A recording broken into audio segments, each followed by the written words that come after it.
Hey you guys, what is going on? It is your truly the real Sakurai, and as I'm, trying to get in the process of finding a different job, as you probably have seen from my last video, I've been trying to get back into my regular, just recording and when I have the time. This video that we're going to be reacting to is one about the Infinity Gauntlet again, part 3 of 8, the preparations for war.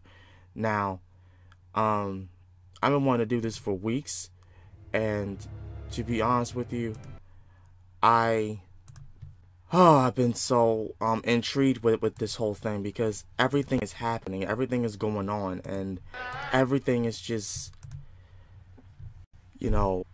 everything's happened on each direction. Silver Surfer is trying to get himself together. Adam Warlock, I find out about him, and you know what? I just realized that in the movie he was mentioned in Guardians of the Galaxy 2. For people who haven't seen it, spoilers. But no, that just got me even more hyped. It's like I'm so glad that Marvel, is still looking at the source material and it's just putting their own little spin onto it. I love that. I honestly love it. So, without further ado, let's get into this real quick.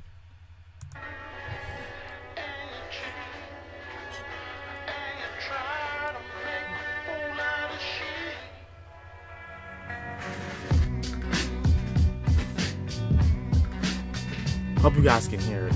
I try not to turn the volume up. Luckily we got tea. Old Man Logan, Fear Itself. There's a lot of Marvel comics I need to read. That's probably the next thing that I'm gonna be doing, other than getting Pokemon manga. And it's part 3. Here we go. As we begin our discussion on Infinity Gauntlet issue number 3, I think you guys are really going to enjoy this comic, and the reason why is because what we'll see taking place over the course of this are battle formations, preparations for war. We're going to be seeing a plan put together, and it won't be until the end of the comic that we actually understand the true nature of this plan. But what this is also the last issue where we have talking, and it'll be the last issue before we actually get into the main discussion, the main conflict that takes place between Thanos and all of these superheroes leading up to the end of the Infinity Gauntlet storyline.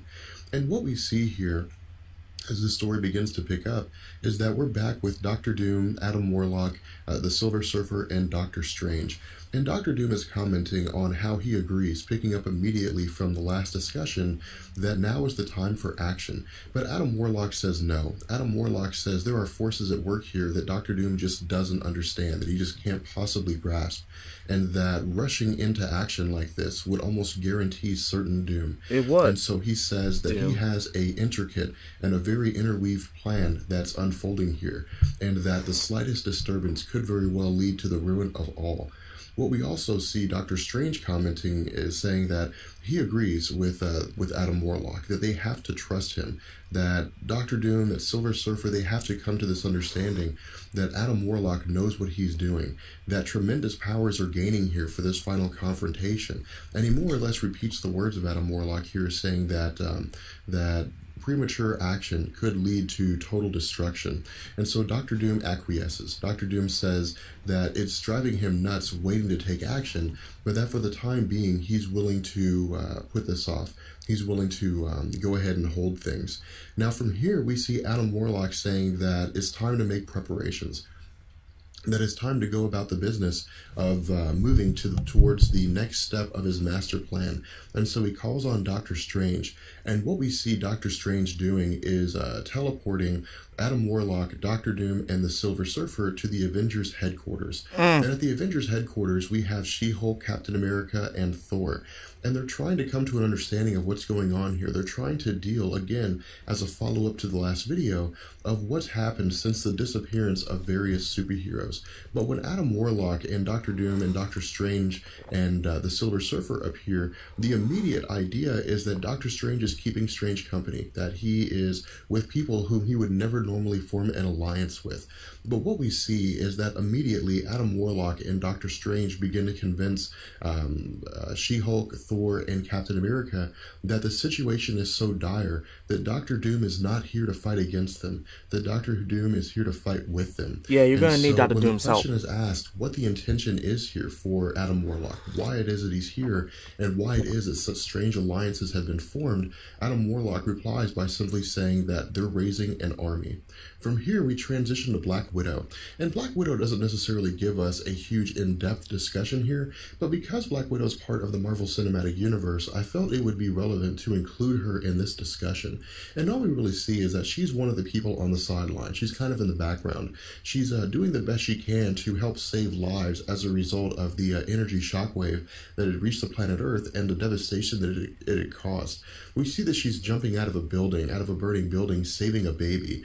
And for the most part, this is kind of what we would expect to see with her character because she doesn't really have any superpowers. She's just more or less a super spy with all kinds of gadgets at her disposal. But then we switch and we see that there's a woman who is falling out of a building, who's hanging on for dear life. And Black Widow goes with an attempt to try to save her, but the building collapses and crumbles before Black Widow can get there. And so again, this is Jim Starlin. This is Marvel injecting a little bit of realism here and saying that with stories like these, with comics like these, that not everybody makes it out the other side. Right. That not everybody survives.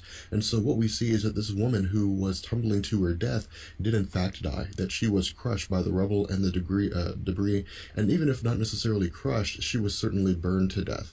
And the way that we see Black Widow dealing with this, I think, is a great testament to the human nature of her character, the difference between her and a lot of other superheroes that you see in the Marvel community, where she just can't accept the fact that it's enough. She just says that it's not enough, that her best just simply isn't enough here. From here, we switch to Doctor Strange and Adam Warlock. And what we see Doctor Strange doing is calling upon superheroes, calling upon various individuals to gather, to bring their powers with them due to the necessity of them and their powers with regards to the upcoming conflict. And the first two people that we see arriving here are Iron Man and Spider-Man. From here, we switch to the arrival of new characters. We see, of course, Wolverine coming here. We see Drax the Destroyer. And again, Drax the Destroyer serves the purpose of, I guess, being able to hunt down and to track Thanos no matter where he is in the cosmos. But due to the fact that Adam Warlock has Silver Surfer on his side, and Silver Surfer has cosmic awareness, it's really not the ability of Drax to locate Thanos that they're interested in. It's the sheer raw power that he possesses that they're interested in. Who we also see showing up here is Fire-Lord. Now again, we haven't done a big discussion on Fire-Lord, but Fire-Lord was one of the heralds of Galactus, and so for the most part, he was one of the individuals who served the same purpose as the Silver Surfer. The next person we see showing up is Nova of the New Warriors, and this is due to the fact that Nova is the only one at this moment who is able to tap into the full might of the Nova Force. And so for him, for Adam Warlock and Silver Surfer and the opposing forces, Nova is really a necessity here. He's someone they absolutely need. The next person here is Namor the Submariner, and of course Namor the Submariner has super strength, although for the most part, in terms of his relation to characters like Drax the Destroyer or even the Incredible Hulk, he's not all that strong. But his his ability to plan tactics, his military experience, and the conquests that he's had over the course of his life will definitely be an asset to this team. The next person we see is Cloak, and again, all Cloak really does here is serve the purpose of being someone that can teleport people over distances. Now, to my knowledge, I don't think Marvel has ever established the fact that Cloak can teleport people over an infinite amount of distance. Never even heard about Cloak. They're not really looking for Cloak here to be someone to teleport everybody all the way to the other side of the galaxy to fight Thanos. What? They simply have him here because he could be an individual that could teleport groups of people around, or could serve some kind of purpose where possibly he could even swallow Thanos entirely. Wow. From here, we see the remaining members members of this group coming together. We see Cyclops of X-Factor, because remember, at this time, the X-Men were a different group. It was giant-size X-Men, and X-Factor was composed of the original X-Men team. And the way it appears to us here is that of the either original members of the X-Men or the current members of the X-Men, Wolverine and Cyclops seem to be the only ones who were left alive, or at the very least the only ones who were called upon. We also see the Scarlet Witch arriving here to meet with the Vision. We see the Incredible Hulk being invited, but the Incredible Hulk doesn't actually show up at first. And the reason why the Incredible Hulk doesn't show up, as is explained to us by Tony Stark, is because the Avengers had previously turned their back on the Incredible Hulk due to the fact that, much like we saw with the Illuminati, where he was exiled from the planet Earth, the Incredible Hulk was deemed too dangerous for himself. He was out of control, and so the Avengers hadn't necessarily abandoned him entirely, but they had more or less kind of handed him his hat and shunted him out. But what we see Iron Man and Captain America saying here is that if he's reformed, he can be one of the Avengers again. He can come back. The Incredible Hulk overhears this and says that'll be enough for now, and so he joins the group of superheroes who are coming to fight against the forces of Thanos. And what Adam Warlock tells us here is that this army is now complete, and so the individuals that we see that have arrived here appear to be the only individuals who were either left or have been invited to become part of this. From here we see Captain America speaking directly to the forces that have gathered. And Captain America says that everybody is here to fight the forces of Thanos, to fight against Thanos against his Infinity Gauntlet. And what we see Dr. Doom saying is that before Captain America goes any further, that the question has to be asked here, is Adam Warlock the best person to lead this group? Doctor Strange replies by asking there's no real discussion here. This is pretty much all there is, so there's no two ways about it. But Dr. Doom says that he's the only person that has the ruthlessness, the cunningness, and the cunningness, and the guile to lead this group. And of course, for the most part, everybody is against him on this. Captain America says no way. The Scarlet Witch, Spider-Man, Eric Masterson, they all say that this is not the case. And so Captain America replies to Doctor Strange simply saying that deep down inside, Dr. Doom, he knows that Adam Warlock's the only one that can really stop Thanos, that Adam Warlock is the only one that can really lead them to victory. And so Dr. Doom simply acquiesces again and says, okay. At this point, we see that Adam Warlock says that there's going to be yet another gathering, that these are the only individuals that have showed up here, but that he's also coming together with more allies. And when the question is asked what these allies are, Adam Warlock simply replies by saying cosmic allies, indicating to us that he's also gathering the cosmic entities together as a force to fight against the power of Thanos. What we also see is that Adam Warlock and the Silver Surfer travel to the other side, to the far corner of the galaxy. And the reason for this, as we'll pick up, is that they're meeting with Quasar and the cosmic entities in order to form a team, in order to come together for the purpose of bringing everybody together to fight against the power of Thanos. And when they arrive, that's exactly what we're told. What we're told is that that Epoch informs Adam Warlock that all the cosmic entities had simply been waiting for him. They were simply waiting for him to arrive. And when he does, we see that almost all of them are gathered here. Now, there are some cosmic entities that aren't here, but for the most part, almost all of them, or the most prominent ones, are. We see Kronos, we see the Living Tribunal, we see Master Order and Lord Chaos, the Stranger, and of course, this is a list that we had previously discussed, so we won't go into it too much longer. But two of the most notable members here that I would like you to pay attention to are Eternity and the Living Tribunal. And the reason why, as is explained to us, is because more or less what they're calling together here is a trial, with the Living Tribunal overseeing. And the whole reason for this is because, again, the Living Tribunal exists to ensure that cosmic balance is in place, that no one force becomes such a threat to its universe that it could result in the destruction of that universe or other universes should its dangers spill over. And what we see Eternity saying here is that he is the embodiment of all that is, of everything within the universe. and that Thanos attempts to usurp this position from him. The Living Tribunal says that he's considered this matter, but that he cannot interfere. And the reason why is because Thanos only strives to replace eternity as the embodiment of all reality, and that natural selection is one of the oldest truths, that the strong replace the weak, and that if eternity isn't strong enough to oppose someone who wants to challenge him and take his place, then eternity should perish and the new force should take its place. And so the Living Tribunal says that he cannot interfere, that he will not become involved in this matter. And this is a very big issue here. And the reason why is because if the Living Tribunal had ruled on the side of eternity, then the Living Tribunal simply could have arrived at Thanos' location and blinked him out of existence, despite the power that Thanos had. Or he could have simply just stripped him of the Infinity Gauntlet, because as we discussed with our discussion in on the Living Tribunal as a lead up to the Thanos quest and the Infinity Gauntlet event, we had talked about how during the Infinity Crusade, during the Infinity Watch storyline, that Adam Warlock had approached the Living Tribunal, and the Living Tribunal, after seeing the power that Adam Warlock possessed and the anger that he had displayed, had simply just eliminated all the power of the Infinity Gauntlet within that vicinity. From here, we see that that Eternity is more or less leaving, that he's kind of going off on his own. Now, why he's doing this and what he's doing is actually something that we don't know, and we won't see him again for quite some time. But what we see is Adam Warlock saying that it doesn't matter that Eternity is not here. What he says is that all of them are here so that they can fight together, so that all these cosmic entities can gather and oppose the force of Thanos. But then we see the Watchers saying that he cannot be counted among these individuals that will fight against Thanos, that he is a Watcher, and due to his creed, he is unable to interfere, that he can only observe and record. And so we see that the Watcher leaves. From there, Jesus! we see Galactus challenging Adam Warlock. Adam Warlock says that he's here to lead all of them into an attack against Thanos. But Galactus says, why should they follow one such as him into battle?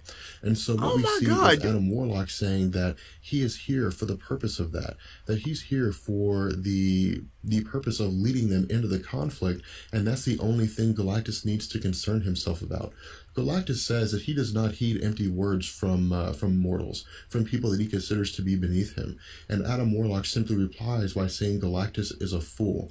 From here we see Galactus attempts to destroy Adam Warlock, that he blasts him with a vast amount of energy.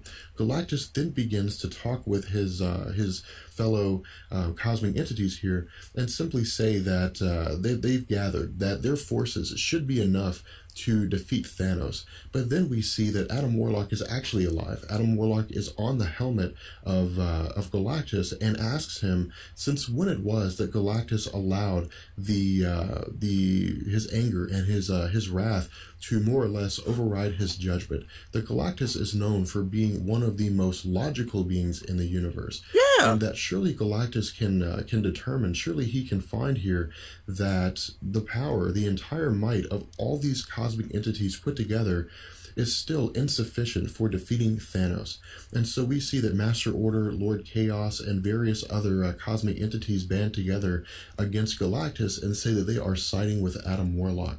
From here, we transition back to Thanos at the Shrine of Death. Needs to. And what Jesus. we see Thanos saying is that his enemies are coming for him, that his enemies are going to attempt to destroy him. And he asks Mistress Death if she will stand by his side. No. But Mistress Death again spurns Thanos, and she seems to turn her back on him. And Thanos simply replies by saying this is exactly as he had expected, that he had deluded himself into believing that she could ever really care for him. And so he says that being a supreme being means that he has no need to suffer in a void of affection, that he does not have to go alone, that he does not have to rule without Mistress Death, that with all power, all things are possible. And so what he does is create a being named Taraxia. And Taraxia is, as he describes it, everything Mistress Death is not. That she's everything that Thanos longs for. That she is the love that he wants from Mistress Death. That she is a representation of what he considers to be beautiful. And he says that there's really no need here. There's no need for Mistress Death anymore. That Thanos has found his one true mate. But what we see is that that this isn't true, that Thanos doesn't really believe this, that Thanos is more or less still in love with the idea of Mistress Death and is still angry at the fact that she will not return his affection. From here, we see that Adam Warlock is preparing forces. He's preparing these superheroes for the roles that they're going to have to face. He says that the battle that's coming is going to be fierce and it's going to be awesome, and that it may very well cost the lives of several superheroes, but that's the price that they have to pay. He says that Doctor Strange has conjured mystic conduits that are going to lead them to particular places, to particular locations where they need to be due to the plan that Adam Warlock has created in order for this to succeed, and that if any of them deviate from this plan, that it could very well lead to the ruin of the universe, as well as all of the superheroes who are fighting at this point in time. What we also see is that a spell has been cast that's going to allow these forces to breathe within the depths of space for 60 minutes without any kind of assistance. And this will become very important, because one thing I want you guys to keep in mind when we get into the coming conflict of the Infinity Gauntlet is that everything that's going to take place will take place over 60 minutes. And we will see when that 60 minutes ends. We'll know when that 60 minutes comes to an end. That's one of the things that Marvel will tell us. 60 minutes? 60 minutes is over. And so what he also says here is that Doctor Strange is going to be in the background. Doctor Strange is going to be monitoring everything. And he's going to be keeping Adam Warlock aware of what's going on telepathically from the perspective of every single superhero. At this point, we see that Silver Surfer and Adam Warlock leave. They transition or take off to about a light year away from where Thanos is currently at. And the Silver Surfer is a little angry about this. The Silver Surfer is a little irritated about this, that they're simply standing on the sidelines, that they are off to the side while everybody else is engaging in the conflict. And Silver Surfer tells us that he is at full power now. He is completely rejuvenated, and that his strength would be a vast asset to the coming battle. I think so too. And Adam Warlock says that he is right, but that his strength will most be needed when the time is right. And so what he tells the Silver Surfer is that he simply just needs to wait. But Silver Surfer, much like a lot of very proud superheroes, doesn't want to. But he swallows his pride here and simply says, okay. And what Adam Warlock tells us is that Silver Surfer doesn't truly understand, he doesn't truly comprehend the situation, that Thanos, he controls all facets of time, reality, space, power, the soul, and the mind. And that this isn't some kind of grandiose statement, that this is absolute truth, that he's totally invincible, that he is completely omnipotent, that this rhetoric, this statement isn't just simply rhetoric, that this is basically the definition of Thanos, that he controls all reality, he controls all there is. He says that the power of the allies, of these superheroes, is less than nothing to Thanos, that they are defeated before the battle even begins, but that the true purpose of their attack is to simply be a diversion, that they are sacrificial lambs. From here, we're going to bring this comic, or bring this video to an end, and in the next video, we'll pick up with the oncoming conflict. We'll pick up with the true conflict as we get into all of these superheroes fighting against the forces of Thanos. With that being said, I will catch you guys later. Peace. Oh my god.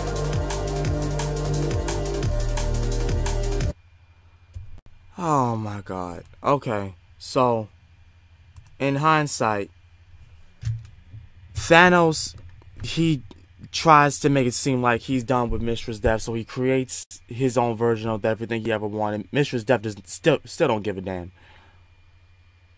Silver Surfer's getting irritated because he could help out the battle, but Adam Warlock is basically telling him that this is all a part of the plan. Like, they're just trying to create a diversion so that when the real time to take down Thanos comes, it'll be, I guess, a non-fail plan. Oh Jesus! Oh my God! What else can happen? I mean, Black Widow, does she try to do everything she can to save lives? Obviously she could not, and she blames it upon herself. Like, I honestly feel for her, because that's hard to do. You're just one person. You can't save them all. Even though people, you know, they try to do that so much. And when they fail, they blame it on themselves. Oh my God. But yeah, I enjoy this. I can't wait to see the next thing. And the fact that it's gonna be just 60 minutes, that's like something you would hear in Dragon Ball Z or some type of anime, that the battle is going, that the whole battle is gonna be 60 minutes with all these heroes going up against Thanos. Oh gosh, I gotta process that in my mind. But anyway, guys, hope you guys enjoyed this video. Please make sure to like, comment, and subscribe to the channel. Share this video with other Marvel fans and comic fans. I had to do even more research about everything, especially about Cloak and Dagger and Adam Warlock and all that. But yeah, next time it'll be about part 4, and I can't wait to show that with you guys. Until then, this has been The Real Sakurai, and I'll see you guys next time. Peace.